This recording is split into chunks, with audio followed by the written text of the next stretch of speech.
Hello guys, so today I'm going to be talking about Scanf. And Scanf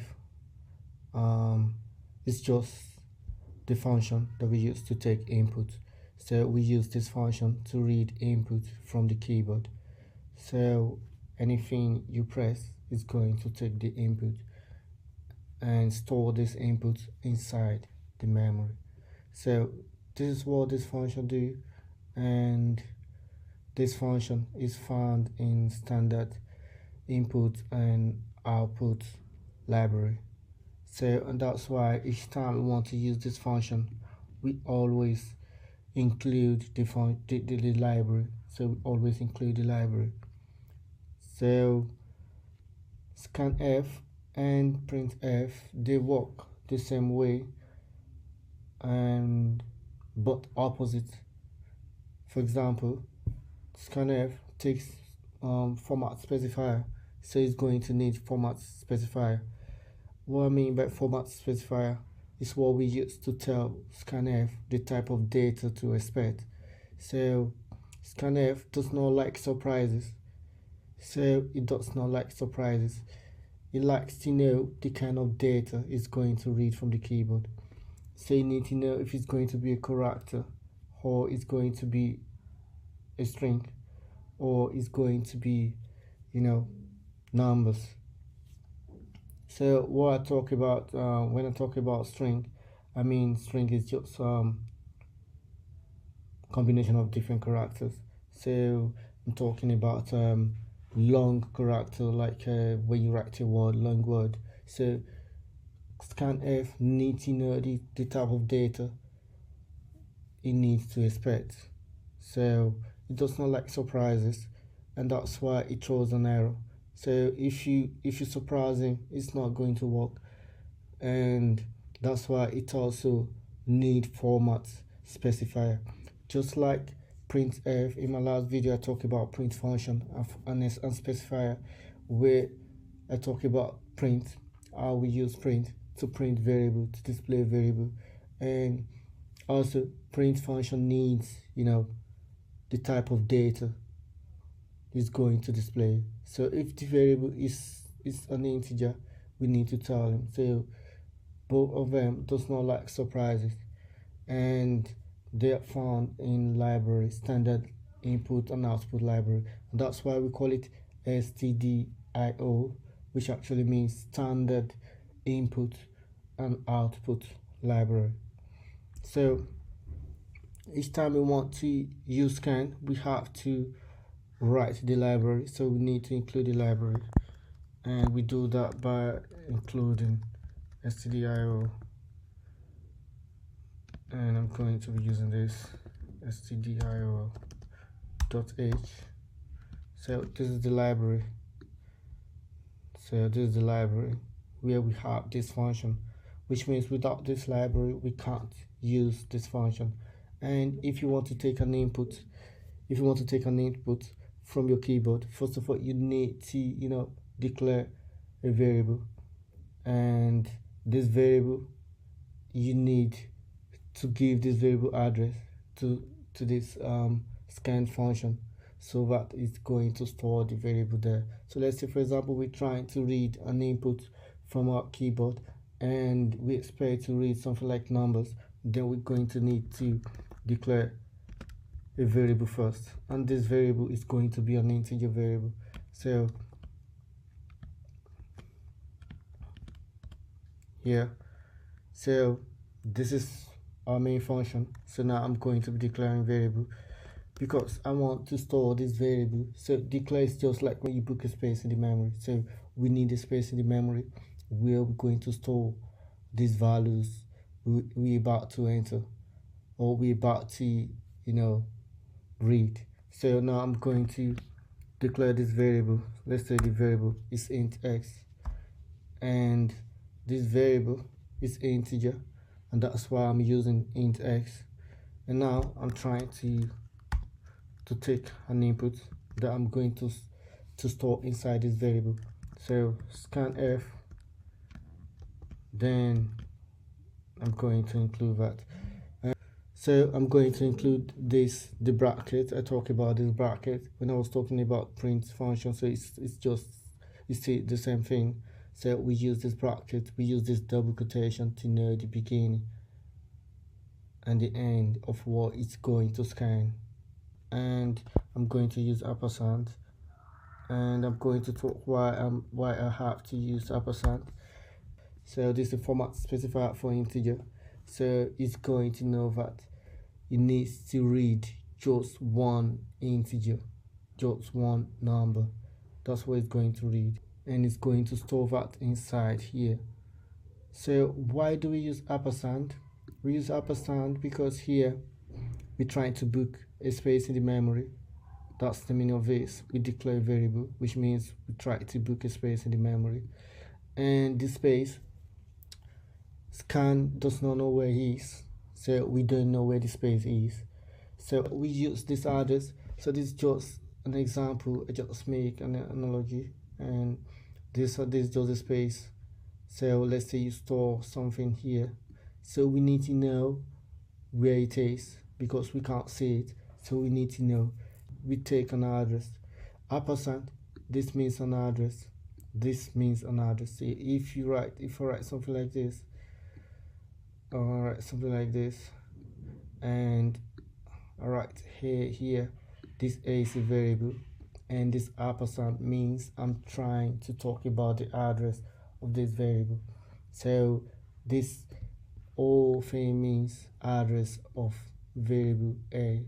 So that's what we try to do here. So we try to give scan the address of this variable so that it can actually store the data inside the variable.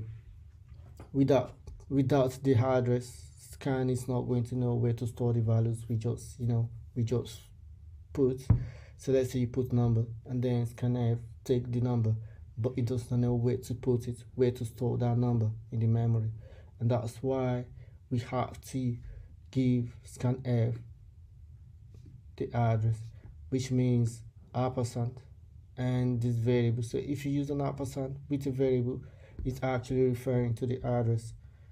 Also, if you want to take several inputs, let's say I'm trying to declare several variables, I can actually declare a variable like this: int x and int y. So here I'm trying to take inputs, several inputs. So now I'm going to use space, and then I'm going to use this again. So I'm going to indicate this 2 times to input several values, and this is done one after the other. So it's done after the order. So this actually means it's going to take 2 inputs. So if you put like 5 of these, it means it's going to take 5 inputs. And now I need to give him 5 address, so it's going to know where to put all of them. So here I'm going to use this another address, so I need to give him another address. So I'm going to give him address of y, and in this situation now it's going to take 2 inputs, and it's going to put all of them inside. So it's done one after the other. What I mean is, when you take these 2 inputs, the first input is going to be stored here. So it's going to do this before this. So that's how it works. So this job is done step by step, one after the other. That's how this job is done. So it's done step by step, one after the other. Also here, when you declare a variable, this is done first, then this is done first. So in programming, the work is being executed step by step, one by one. So you need to know. So I'm going to open my VS Code now, and we're going to do some tasks. So we're going to write some program now, and this is my VS Code. So we're going to write some program, and we're going to print the results, and we're going to see what happens. So like what I said we need to take tools from the library, standard input and output library each time we want to use print and scan function. So this is where we get it to. So I need to include that. And how do we do that? We use arch, then include, then we use this std io.h. Then we need to get into our main function. So now I'm going to be declaring that main function. So and I need to use this, and now I'm going to be declaring the variable int x, this variable, because it's going to be an integer variable from the data type. So I know that you all understand this data type that I'm doing. And here the main function, this is what we have to do, because this is where compiler always perform task. Compiler always perform task only inside function. So if you want to do any task, you do that inside the function, and that's what I'm trying to do here. And now I need to scan. So now I'm going to use the scan function.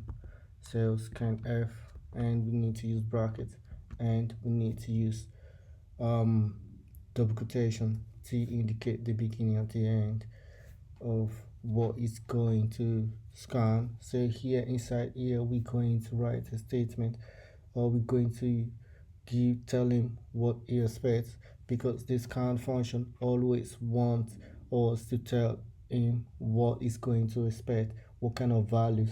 Is it going to be number, or is going to be character? So this scanf does not like surprise, so you need to tell him the kind of data is going to be expecting to take from the keyboard. And now we're going to be doing that, and to do that we always use format specifier, we should talk about, because I'm going to be storing this value inside integer variable. So I have to use integer specifier, which is this one, and I'm going to be giving the address of this, because if you don't use an address, it's not going to know where this x is located inside the memory, because variable is a compartment inside memory. So, and memory has a lot of compartment. So how is it going to know which compartment we want him to store these values? So because of that, we're going to be indicating the address. This is what we use to indicate address. This means address. So if I type this means address of d variable. So this is not going to work, because there's no d variable. I didn't declare anything like d, so I have to use x here. So I have to use x. So I have to use x here, because you have to use the variable that you declared. If you don't use the variable you declared, then compiler does not know that variable. It's going to tell you that I don't know what you mean by this variable. So I have to use this, and we're going to be running this, and let's see what happens. I'm going to run this, and let's see.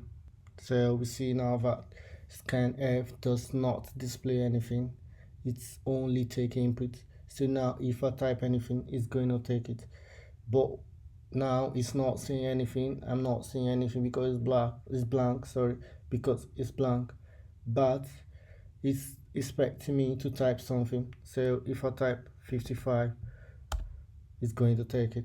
So you see that it takes the input, but we don't see anything because it does not display input. So now for us to display our input, we need to use print function.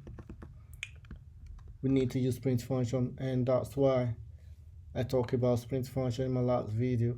And here we're going to be using the same format, since we're trying to display an integer, so we have to use that specifier. And now we need to indicate what we want to display, which is x variable, because now whatever we type is going to be stored inside this x, and once it's stored inside this x, now we're going to be printing what is stored inside this x. So whatever is stored inside this x is going to be printed here.